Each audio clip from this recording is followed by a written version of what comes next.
Friends మనం ఈరోజు inverse trigonometric ఫంక్షన్స్లో previous year question JEE questions చూద్దాం. A possible value of tan of 1/4 sine inverse √63/8. ఏదైతే inverse అడిగాడో ఈ సైన్ ఇన్వర్స్ √63/8 దీని వాల్యూని సమ్ ఏ అనుకుందాం.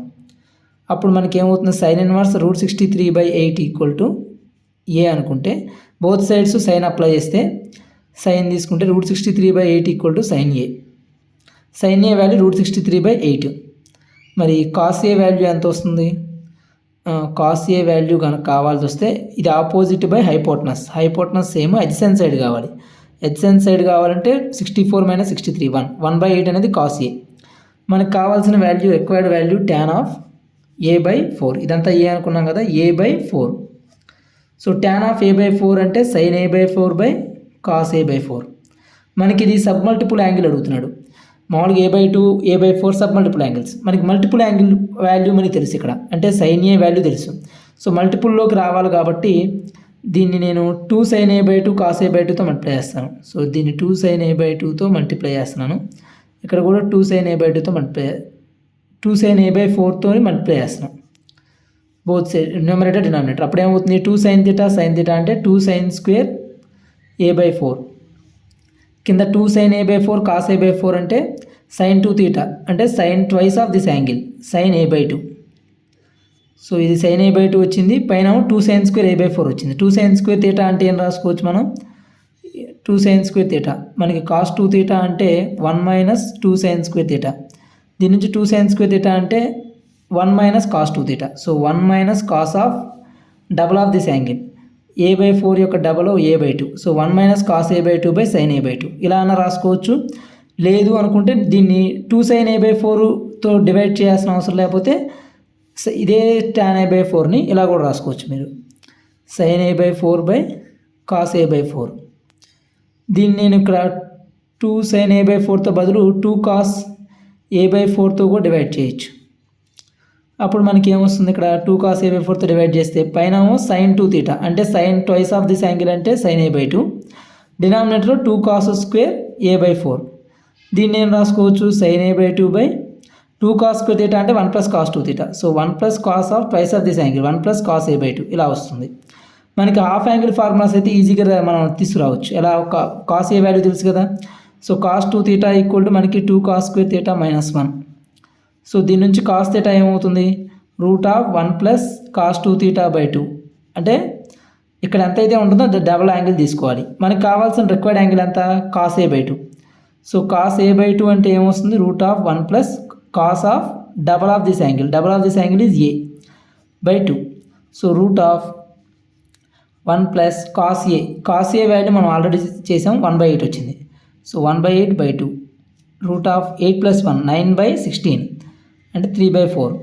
కాస్ a/2 3/4 వచ్చింది. మరి sin a/2 ఏమవుతుంది, ఆపోజిట్ అడ్జసెంట్ సైడు ఇది హైపోటనస్. సో హైపోటనస్ సేమ్ ఉంటుంది, అడ్జసెంట్ సైడ్ కావాలి, ఆపోజిట్ సైడ్ కావాలి మనకి. So hypotenuse square minus adjacent side square 16 - 9 √7 వస్తుంది. సో √7/4 అనేది sin a/2.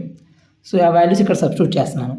So 1 - cos a/2 అంటే 3/4 బై sin a/2 అంటే √7/4. 4 - 3 1/4 బై √7/4. 4 4 క్యాన్సిల్ 1/√7. సో ఆన్సర్ ఎంత అంటే 1/√7. సో ఇక్కడ సబ్స్టిట్యూట్ చేసినా మీకు అలానే వస్తుంది 1/√7. ఇది అంటే ఎప్పుడైనా సబ్ మల్టిపుల్ యాంగిల్ అడిగితే కనుక దాన్ని మల్టిపుల్ యాంగిల్గా మార్చుకుంటాం. దీన్ని ఒకవేళ ఫర్దర్గా మళ్ళీ ఇక్కడ కూడా మళ్ళీ ఫర్దర్గా మనం మార్చుకోవాలని కూడా మార్చుకోవచ్చు. ఈసారి sin a/2 ఉంది కదా, 2 cos a/2తో మల్టిప్లై డివైడ్ చేయడం ద్వారా కూడా మనం డైరెక్ట్గా కాస్ a సైన్లోకి తీసుకొచ్చుకోవచ్చు. సో నెక్స్ట్ క్వశ్చన్ చూద్దాం. tan inverse 1 + √3/3 + √3 plus secant inverse √8 + 4√3/6 + 3√3. సాధారణంగా ఇలా రెండు ఇర్రేషనల్ ఫ్యాక్టర్స్ ఇలా ఇస్తే కనుక రేషనలైజ్ చేస్తూ ఉంటాం డినామినేటర్స్ని. కానీ ఇక్కడ కామన్గా ఏమన్నా ఉంటే కనుక కామన్ తెద్దాం ముందు. సో ఇచ్చిన క్వశ్చన్లో 1 + √3 డినామినేటర్లో 3 + √3 ఉంది. సో 3 నేను రాసుకోవచ్చు, √3 × √3 రాయొచ్చు. √3 కామన్ తీస్తే √3 + 1. అలానే ఇక్కడ సీకెంట్ ఇన్వర్స్ ఇచ్చాడు, ఇక్కడ కూడా కామన్ వస్తుంది కదా, 4 కామన్ తెద్దాం. 2 + √3 బై డినామినేటర్లో 3 కామన్ వస్తుంది. సో 2 + √3. సో ఈ ఇర్రేషనల్స్ అన్నీ క్యాన్సిల్ అయిపోయినాయి. సో tan ఇన్వర్స్ ఏమొస్తుంది ఇక్కడ 1/√3 ప్లస్ సీకెంట్ ఇన్వర్స్ √4/3 అంటే 2/√3 వస్తుంది. ఇప్పుడు ది వాల్యూస్ యొక్క వాల్యూ కావాలి. tan ఇన్వర్స్ 1/√3 దీని యొక్క ప్రిన్సిపల్ రేంజ్ వచ్చేసరికి -π/2 టు π/2 ఓపెన్ ఇంటర్వెల్. ఎప్పుడైనా సరే ఒకటి గుర్తుంచుకోండి, ఇన్వర్స్ ట్రిగ్నామెట్రీ ఉంటే అవుట్పుట్ ఏమొస్తుంది, ఆల్వేజ్ యాంగిల్ మాత్రమే వస్తుంది. ఇన్వర్స్ ట్రిగ్నామెట్రీలో అవుట్పుట్ యాంగిల్ వస్తుంది. అదే మనకి tan cot తీసుకుంటే వాల్యూ వస్తుంది. ఇన్వర్స్ ట్రిగ్నామెట్రీ అయితే యాంగిల్ వస్తుంది. సో సీకెంట్ ఇన్వర్స్ 2/√3 మనకి కాస్ ఇన్వర్స్ √3/2కి ఈక్వల్. √3/2 అంటే కాస్ 30 డిగ్రీస్ దగ్గర వస్తుంది. సైన్స్ √3/2. సో 30 డిగ్రీ అంటే π/3, 30 డిగ్రీ అంటే π/6. అలానే tan 60 √3 tan 30 1/√3 కాబట్టి 30 డిగ్రీస్ అంటే π/6. సో ఇది π/6 ఇది π/6 అంటే 2π/6. సో π/3 అనేది ఆన్సర్. సో ఈ రెండింటి యొక్క యాంగిల్ అర్థమైంది కదా. కామన్ తీసాం. ఈ యొక్క ప్రిన్సిపల్ రేంజ్లో దీని వాల్యూ ఎంత, దీని వాల్యూ ఎంత అనేది చూసాం. సీకెంట్ ఇన్వర్స్ యొక్క రేంజ్ వచ్చేసరికి కాస్ ఇన్వర్స్ యొక్క రేంజ్ వచ్చేసరికి కాస్ ఇన్వర్స్ రేంజ్ ఏంటిది, కాస్ ఇన్వర్స్ x ఉందనుకోండి. దీని యొక్క అవుట్పుట్ దేని ఇంటర్వెల్లో ఉంటుంది, క్లోజ్డ్ ఇంటర్వెల్ 0 to πలో ఉంటుంది. మరి secant inverse x open interval 0 to π except -π/2 π/2 తప్పించి ఓపెన్ ఇంటర్వెల్ 0 to πలో ఉంటుంది. ఎందుకంటే 90 దగ్గర కాస్ 90 0, సీకెంట్ 90 అంటే డిఫైన్ అవ్వదు, అందువల్ల π/2 తప్పించి ఓపెన్ ఇంటర్వెల్ 0 to π. అదే కాట్ ఇన్వర్స్ x అయితే దీని యొక్క principal range open interval 0 to π. ఇక్కడ ఇది క్లోజ్డ్ ఇంటర్వెల్ 0 π తీసుకోవచ్చు ఎక్సెప్ట్ π/2. కాట్ ఇన్వర్స్ x అయితే కనుక open interval 0 to π. Cos inverse x అయితే closed interval 0 to π. tan inverse x అయితే -π/2 to π/2 ఓపెన్ ఇంటర్వెల్. అలానే సైన్ ఇన్వర్స్ x అయితే క్లోజ్డ్ ఇంటర్వెల్ -π/2 to π/2. ఇక్కడే వచ్చింది కాబట్టి చెప్తున్నాను. కొసీకెంట్ ఇన్వర్స్ x యొక్క ప్రిన్సిపల్ రేంజ్ అవుట్పుట్ ఎక్కడ ఉంటుంది, దాని ప్రిన్సిపల్ రేంజ్ వచ్చేసరికి కొసీకెంట్ ఇన్వర్స్ xకి closed interval -π/2 to π/2 except 0. Next question, let x into why, ఇది ఇంటూ కాదు స్టార్ అని ఇచ్చాడు. x star y is equal to x² + y³ and x star 1 equal to x star 1 star 1. Then the value of this 2 sin inverse x⁴ + x² - 2 x⁴ + x² + 2 అని అడిగాడు. ఇక్కడ చూస్తే x star y equal to x² + y³ అని ఉంది. So దీని యొక్క value ఏమని ఇచ్చాడంటే దీని అర్థం ఏంటి, x ఒక స్టార్ y ఉంటే ఫస్ట్ దాన్ని స్క్వేర్ చేశాడు, ఫస్ట్ నెంబర్ని స్టార్ ప్లేస్లో ప్లస్ పెట్టి y ఉంటే అక్కడ ఈ నెంబర్ యొక్క క్యూబ్ చేయాలి, ఇది దీని మీనింగ్. సో సేమ్ ఇలానే ఉంది కదా, ఇక్కడ ఫస్ట్ ఏమి ఇచ్చాడు, ఇక్కడ x స్టార్ 1 స్టార్ 1 ఇలా ఇచ్చాడు. దీని అర్థం ఏంటంటే ఈ బ్రాకెట్స్ ఉన్నాయి చూసారా, దీన్ని పారాంథసిస్ అంటారు. ఈ పారాంథసిస్లో ఉన్న వాటిని ముందు చేయాలి, ఇంపార్టెన్స్ దీనికి ఇవ్వాలి. సో x స్టార్ 1 క్యాలిక్యులేట్ చేద్దాం. స్టార్ దగ్గర ఏం పెట్టాలి, ప్లస్ సైన్ పెట్టాలి. దానికి ముందున్న నెంబర్ యొక్క స్క్వేరు అంటే x², స్టార్ తర్వాత ఉన్న నెంబర్ యొక్క క్యూబ్ అంటే 1³ ఎంత 1, ఇక్కడ క్యూబ్. ఓకేనా. తర్వాత మళ్ళీ స్టార్ 1 ఉంది, మళ్ళీ ఇప్పుడు ఏంటి, మళ్ళీ అగైన్ ఇంకోసారి స్టార్ ఉంది కాబట్టి ఇక్కడ స్టార్ దగ్గర ప్లస్ పెట్టాను. దీని ముందున్న నెంబర్కి స్క్వేర్ చేయాలి. సో x² + 1 యొక్క హోల్ స్క్వేర్. స్టార్ తర్వాత ఉన్న నెంబర్కి క్యూబ్ చేయాలి. సో 1³ అంటే 1³. సో దీని వాల్యూ ఏమవుతుంది, x² + 1 హోల్ స్క్వేర్ + 1³ అంటే 1. సిమిలర్లీ ఇది LHS RHS తీసుకుంటున్నాం. RHS ఏముంది, right hand side x star 1 star 1 ముందు ఈ బ్రాకెట్లో ఉన్న చేయాలి, పారాంథసిస్ లోపల ఉన్నదానికి చేయాలి.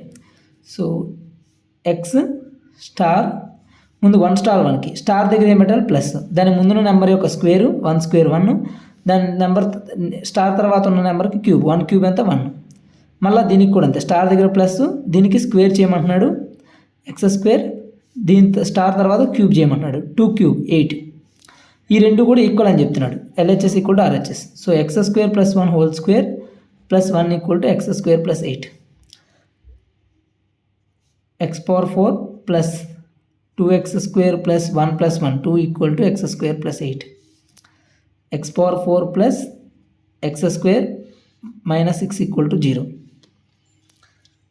సో దీని నుంచి X power 4 plus X square ఎంత వస్తుంది 6. ఎందుకు ఇదే తీసుకున్నానంటే ఇక్కడ చూడండి X power 4 plus X square ఇక్కడ ఉంది. సో అక్కడ 6 పెడితే ఏమొస్తుంది 2 సైన్ ఇన్వర్స్ 6 మైనస్ 2 4 6 ప్లస్ 2 8 1/2 వస్తుంది. సైన్ 30 కదా, 30 డిగ్రీ అంటే π/6. సో సైన్ ఇన్వర్స్ సైన్ 30 అంటే π/6 వస్తుంది అవుట్పుట్. సో 2 టైమ్స్ π/6 అంటే π/3 ఇస్ ద ఆన్సర్. ఇక్కడ ఏంటంటే ఇక్కడ ఇది ఐడియా రావాలి. ఎక్స్ స్టార్ వై అంటే ఇది ఇచ్చాడు కదా, ఇది డీకోడ్ చేయగలిగితే ఇది వచ్చేసినట్టే answer. So x star y అంటే మీనింగ్ ఏమి ఇచ్చాడంటే equal to x square plus y cube. ఈ సాధారణంగా ఎస్ఎస్సి సిజిఎల్ బ్యాంకింగ్లో ఇస్తుంటారు ఇలా రీజనింగ్లో. ఓకేనా, ఇది ఒక మంచి question. Next, if the domain of the function F of X equal to secant inverse 2x by 5x plus 3 is closed interval alpha comma beta open union open gamma comma delta. అంటే ఇది వచ్చేసరికి దీని ఒక domain అంటే input. ఎక్స్కి ఏ values ఇస్తే సరిపోతుంది valid.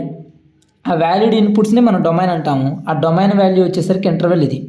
Then ఈ value అంతా అడుగుతున్నాడు. సో మనం ఈ ఇంటర్వెల్ కనుక్కోవాలి, డొమైన్ కనుక్కోవాలి బేసిక్గా. సో సీకెంట్ ఇన్వర్స్ డబ్బా. సో సీకెంట్ ఇన్వర్స్ ఎక్స్ ఉందనుకోండి, సీకెంట్ ఇన్వర్స్ ఎక్స్ యొక్క డొమైన్ ఏంటి, ఇన్పుట్ ఏమి ఇవ్వగలుగుతాం. ఇప్పుడు కాస్ ఇన్వర్స్ ఎక్స్ ఉంది, దీని యొక్క డొమైన్ ఏంటి, దీని డొమైన్ వచ్చేసరికి మనకు అవుట్పుట్ వచ్చేసరికి యాంగిల్ వస్తుంది, ఇన్పుట్ వచ్చేసరికి మనకు వాల్యూస్ ఇవ్వాలి. ఆ వాల్యూస్ ఏమవుతాయి అంటే కాస్ థీటా ఉంటుంది సరే, కాస్ ఎక్స్, దాని యొక్క అవుట్పుట్ దీనికి ఇన్పుట్ అవుతుంది. అంటే X belongs to closed interval -1, 1 -1 less than or equal to X less than or equal to 1. ఇది కాస్ ఇన్వర్స్ ఎక్స్ యొక్క ఇన్పుట్. అంటే మీనింగు -1 1 ఈ రెండింటికి మధ్యలో ఉన్న వాల్యూస్ మాత్రమే ఇస్తాం. అదే సీకెంట్ ఇన్వర్స్ ఎక్స్కి వచ్చేసరికి ఈ 1 దగ్గర నుంచి స్టార్ట్ అయ్యి ఇటువైపు అంతా ఇస్తాం, -1 నుంచి స్టార్ట్ అయ్యి ఇటంతా. అంటే మీనింగ్ వచ్చేసరికి x less than or equal to -1 or x greater than or equal to 1 ఇస్తాం. సో -∞ నుంచి -1 closed union closed 1 to infinity ఇంతవరకు ఇస్తాం. ఇది సీకెంట్ ఇన్వర్స్ ఎక్స్కి. X less than or equal to -1 or x greater than or equal to 1 ఇది input. ఆ domain of secant inverse x. ఇక్కడ x ప్లస్లో ఏముంది 2x by 5x plus 3. So 2x by 5x plus 3 అనేది less than or equal to -1 అన్న అవ్వాలి, లేదంటే or 2x by 5x plus 3 greater than or equal to 1. So దీన్ని equate చేద్దాం. So 2x by 5x plus 3 రెండు side +1 చేస్తే +1 less than or equal to +1 చేస్తే 0 ఇక్కడ. So 2x plus 5x plus 3 by 5x plus 3 less than or equal to 0. So దీన్ని ఏం రాసుకోవచ్చు 7x plus 3 by 5x plus 3 less than or equal to 0. దీనికి sign scheme method ఏమొస్తుంది, number line తీసుకుంటే x equal to -3/7, ఇది వచ్చేసరికి -3/5. So -3/5 -3/7, 3/5 3/7 ఏది పెద్ద వాల్యూ, 3/5 అనేది పెద్ద వాల్యూ. దాన్ని నెగిటివ్ ఇస్తే more negative value. So more negative value left hand side పెట్టాను, ప్లస్ మైనస్ ప్లస్. మనకి నెగిటివ్ వాల్యూ ఉండాలి కాబట్టి ఈ రెండింటికి ఇంటర్వెల్. అయితే డినామినేటర్లో 5x ప్లస్ 3 ఉంది, అంటే x not equal to -3/5. -3/5 by substitute చేస్తే ఇది డినామినేటర్ 0 అయిపోతుంది. డినామినేటర్ 0 అయిపోతే అన్డిఫైన్డ్ అయిపోతుంది. డినామినేటర్ 0 అవ్వకూడదు, సంథింగ్ బై 0 అన్డిఫైన్డ్. సో 0 అవ్వకూడదు కాబట్టి -3/5 దగ్గర ఓపెన్ ఇంటర్వెల్. సో ఈ రెండింటి మధ్య. So open -3/5 comma -3/7 closed. ఇక్కడ అదే మనకి ఆర్ అని చెప్పి కొన్ని తీసుకున్నాం. Greater than or equal to 1 case తీసుకుంటే 2x is greater than or equal to 5x plus, లేదంటే బోత్ సైడ్స్ -1 చేద్దాం. So 2x by 5x plus 3 -1 greater than or equal to 0. 2x minus 5x minus 3 by 5x plus 3 greater than or equal to 0. Minus 3x minus 3 by 5x plus 3 greater than or equal to 0. Minus to multiply చేస్తే 3x plus 3 by 5x plus 3 less than or equal to 0. So దీనికి number లైన్లో ఏమొస్తుంది, x ప్లస్లో 3x equal to -3 అంటే -3/3 -1, x equal to -3/5 -3/5. ఈ రెంట్లో ఇది more negative కాబట్టి ఇటువైపు left hand side plus minus plus. ఇక్కడ డినామినేటర్ 5x ప్లస్ 3 ఉంది ఇక్కడలానే, అంటే నెగిటివ్ అంటే x ఈక్వల్ టు -3/5 అవ్వకూడదు.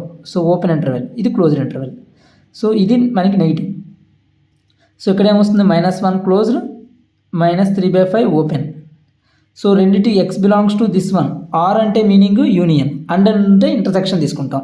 సో యూనియన్ కాబట్టి దీని యొక్క డొమైన్ ఏమవుతుంది, ఎక్స్ బిలాంగ్స్ టు -1 నుంచి closed interval -1 to -3/5 open union -3/5 to -3/7 closed. So అదే కదా ఇక్కడ ఇచ్చింది, ఆల్ఫా, బీటా, గామా, డెల్టా ఇవి వాల్యూస్. మనకి అడిగిన value 3 alpha plus 10 times beta plus gamma plus 21 times delta. So 3 times alpha -1 plus 10 times beta plus gamma -3/5 -3/5 అంటే -6/5 plus 21 times delta -3/7 మొత్తానికి modulus. So modulus of -3 plus -12 -9 12 24 mod of -24 అంటే 24. So answer is 24. Then this value is 24. Screenshot కావాలంటే తీసుకోండి. Domain of the function, domain కనుక్కోవడం, ఆ డొమైన్ని దీనికి equate చేసి ఒక వాల్యూ ఎంత అని అడిగాడు.